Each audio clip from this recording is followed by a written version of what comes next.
movement and stage design.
Stages.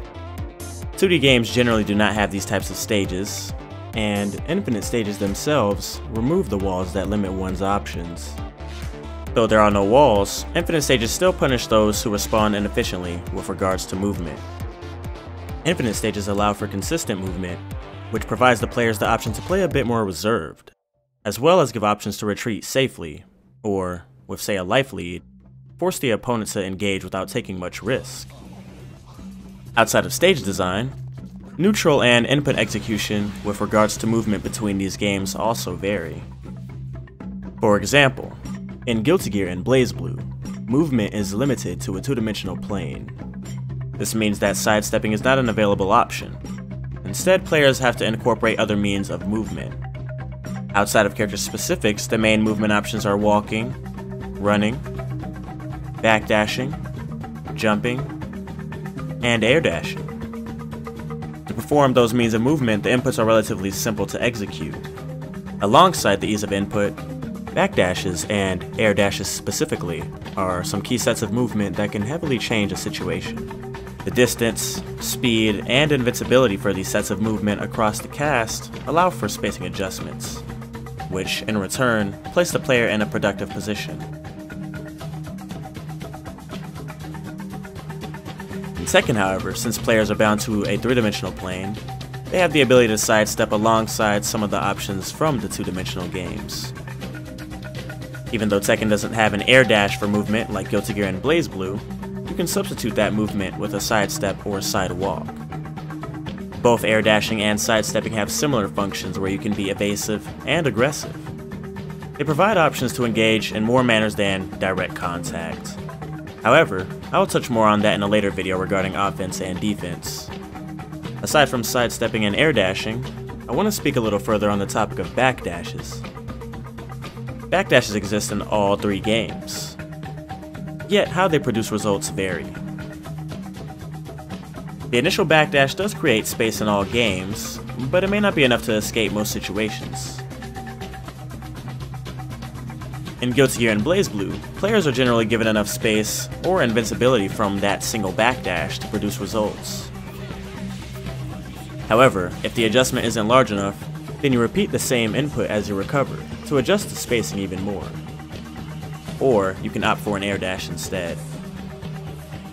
The detriment for backdashes are punish windows, since they are provided invincibility alongside the movement. Backdashes in BlazBlue and Guilty Gear have recovery windows, where the player is unable to block and will be punished if done at the wrong time. Thus, it's important that if one is committing to a backdash, that they are using their movement adequately. For Tekken, unlike Guilty Gear and BlazBlue, you would have to cancel your backdash with a bit more of a strenuous input to adjust your spacing further. Backdashes in Tekken don't have invincibility, but they don't have recovery windows like Guilty Gear and BlazBlue. Thus, you can afford to adjust space constantly without taking much risk.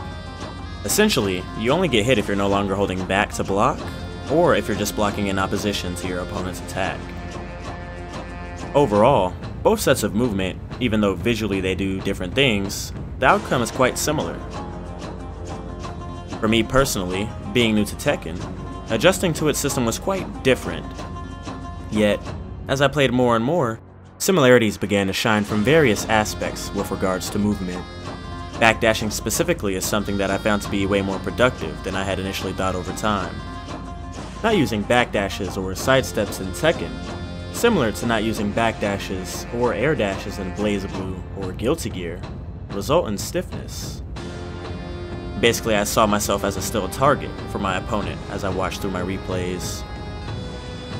Overall, I was able to see just how movement from the three games reward the player for moving properly. As a result, I feel that it's important for players whom are at a loss towards improvement or are struggling to take a look at how they move first.